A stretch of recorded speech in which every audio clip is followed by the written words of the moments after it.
শুরুটা দেখে এতক্ষণে নিশ্চয়ই আপনারা বুঝে গেছেন যে আজ আমি যাচ্ছি দেবী কামাখ্যার দর্শনে।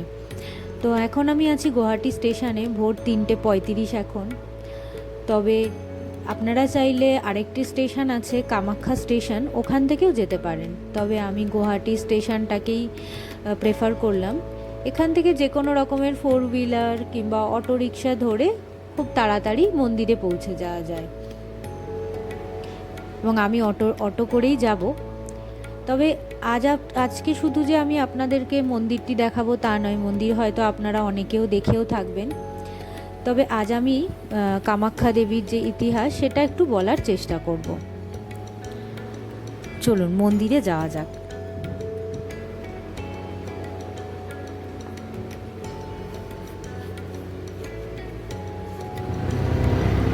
এই আমি প্রায় পৌঁছে গেছি মন্দিরের কাছাকাছি। এরপরে মন্দিরে পৌঁছে ফ্রেশ হয়ে আমি মন্দিরে পুজো দিতে যাব। এখন ভোর 6টা। আমি ফ্রেশ হয়ে স্নান টান করে এখানে প্রথমে যেটা নিয়ম সেটা হচ্ছে প্রথমে আপনাকে কুপন সংগ্রহ করতে হবে, এবং প্রত্যেক দিন 2100 জনকে এখানে কুপন দেয়া হয়ে থাকে। এবং এখানে দুভাবে কুপন সংগ্রহ করা যায়, একটা হচ্ছে আপনি ভিআইপি পাসও সংগ্রহ করতে পারেন, আরেকটি হচ্ছে জেনারেল লাইনে দাঁড়িয়ে সেভাবেও কুপন সংগ্রহ করতে পারেন। তো আমরা জেনারেল লাইনেই দাঁড়িয়েছি। প্রথমে এখান থেকে কুপন সংগ্রহ করতে হবে, তারপর মন্দির যেতে হবে। এই হচ্ছে মন্দিরের রাস্তা, এই দিকেই মন্দির।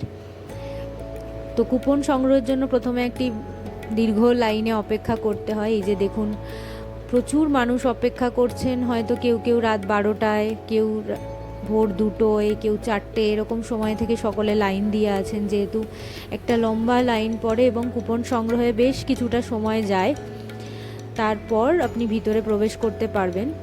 তো কুপন সংগ্রহের জন্য যেটা করা হয় সেটা হচ্ছে আপনার ফটো তুলে ইন্ডিভিজুয়ালি সবার হাতে কুপন দেয়া হয়। তারপর সেটা নিয়ে মন্দিরের ভিতরে একটা ওয়েটিং হল আছে, সেখানে ওয়েট করতে হয়। তারপর লাইন দিয়ে মন্দিরের গর্ভগৃহে সবাইকে দর্শনের জন্য পাঠানো হয়।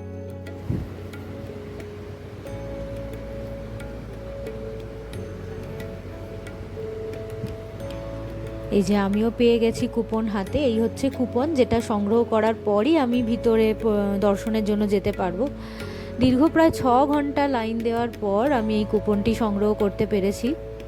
এরপর আমি যাচ্ছি ওখানে ওয়েটিং হল যেখানে, সেখানে যেতে হবে। তারপর ওখান থেকে আমাকে ভিতরে যাওয়ার আর কি যেতে পারবো দর্শনের জন্য। তো ভিডিও শুরুতে আমি আপনাদেরকে যেরকম বলেছিলাম আর কি, যে আমি আজকে এখানটা শুধু যে আপনাদেরকে মন্দিরটি দেখাবো তা নয়, এখানকার ইতিহাস সম্পর্কে একটু বলার চেষ্টা করব। আপনারা অনেকেই হয়তো জানেন যে মন্দিরটি আসামে অবস্থিত, কিন্তু আসামের কোথায় অবস্থিত সেটা কি জানেন? এটি নীলাচল পাহাড়ের উপরে অবস্থিত। এই নীলাচল পাহাড়টি যখন আর কি পুরাণ কথিত অনুযায়ী, আপনারা অনেকেই জানেন হয়তো, যে রাজা দক্ষ যে ছিলেন আর কি, সতী মাতার যে বাবা আর কি, উনি সতীর বিয়ে নিয়ে খুব একটা খুশি ছিলেন না। তো উনি যখন সতী মাতার বিয়ে আর কি শিবের সঙ্গে হয়ে যায়, তারপর উনি একটা মহাযজ্ঞের আয়োজন করেন। সেই যজ্ঞ যখন হচ্ছে তখন উনি বিভিন্ন দেব দেবতা, বড় বড় রাজাদেরকে ইনভাইট করেন, যেখানে আর কি সমস্ত বিষ্ণু, তারপরে ব্রহ্মা বিষ্ণু সকলকেই আর কি উনি ইনভাইট করেন, শুধুমাত্র শিব আর সতীকে বাদ দিয়ে। তবে যেহেতু সতী মাতা যখন জানতে পারেন যে তার পিতা আর কি এত বড় একটা যজ্ঞের আয়োজন করছেন, তো তিনি সেখানে নিজে থেকেই পৌঁছে যান। পৌঁছে যাওয়ার পর উনি দেখেন যে তার বাবা আর কি, তিনি কি করেছেন, সকলের সামনে তার স্বামী শিবকে বিভিন্নভাবে অপমানিত করেন, অপমানজনক কথা বলেন। তো তিনি সেটা সহ্য করতে না পেরে ওই যে যজ্ঞের যে আগুন, সেখানেই আর কি নিজেকে ত্যাগ করে দেন, নিজের দেহ ত্যাগ করেন। এই খবরটি জানার পরে মহাদেব যখন ভয়ঙ্করভাবে রেগে যান এবং ওই যজ্ঞ তো ভণ্ড করেই দেন, তাছাড়াও তিনি সতী মাতার দেহ নিয়ে এক তাণ্ডব নৃত্য শুরু করেন। তো এই তাণ্ডব নৃত্য দেখে তখন সকল দেবদেবতা তো ভয় পেয়ে যান। তখন শ্রী বিষ্ণু কী করেন, তার সুদর্শন চক্র দিয়ে সতীমাতার দেহকে 51টি খণ্ডে খণ্ডিত করেন। এই 51টি খণ্ডের মধ্যে যে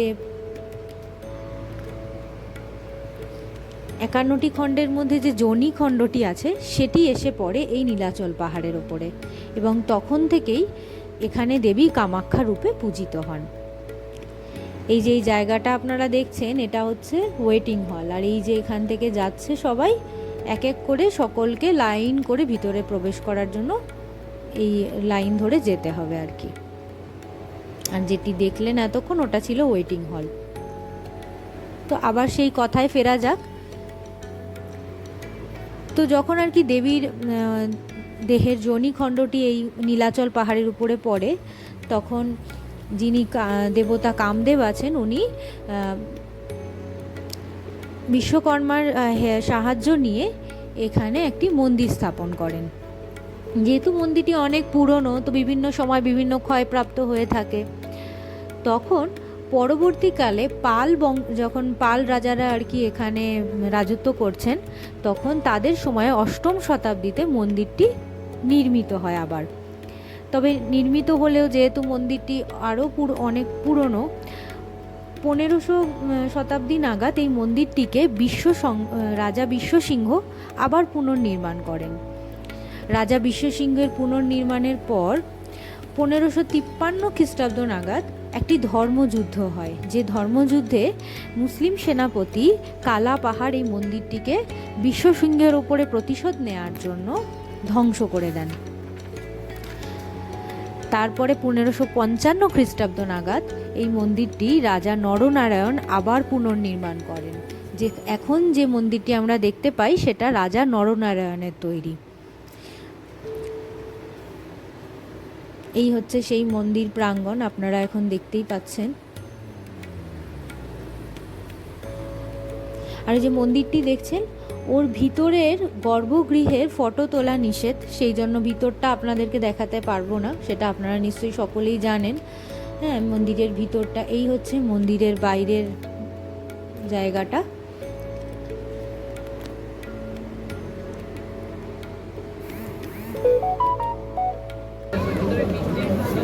আর এই হচ্ছে ভিতরে যাওয়ার আগে লাস্ট আর কি যেখানে আমি লাইন দিয়ে আর কি বসেছিলাম সেই জায়গাটা। এবং ভিতরে পুজো দেওয়ার পর বাইরে এসে এখানে ধূপ মোমবাতি জ্বালাতে হয়, জ্বালানোর একটি জায়গা।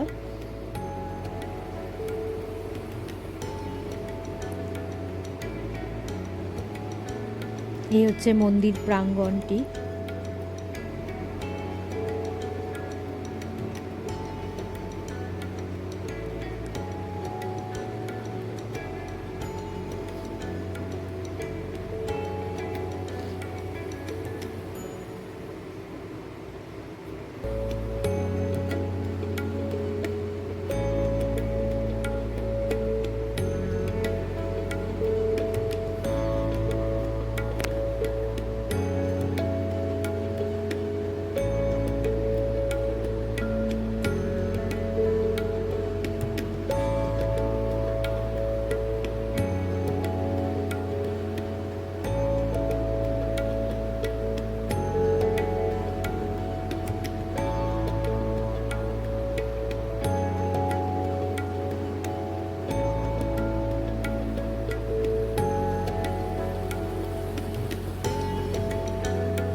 আজকের ভিডিওটা এই পর্যন্তই, এখানেই শেষ করছি। এরপরে দেখা হবে আরেকটি নতুন ভিডিও নিয়ে, নতুন ব্লগে। যদি আমার ভিডিওটি আপনাদের ভালো লেগে থাকে তবে প্লিজ লাইক করে দেবেন এবং অবশ্যই শেয়ার করবেন এবং সাবস্ক্রাইব করবেন। থ্যাংক ইউ সো মাচ আমার সাথে থাকার জন্য।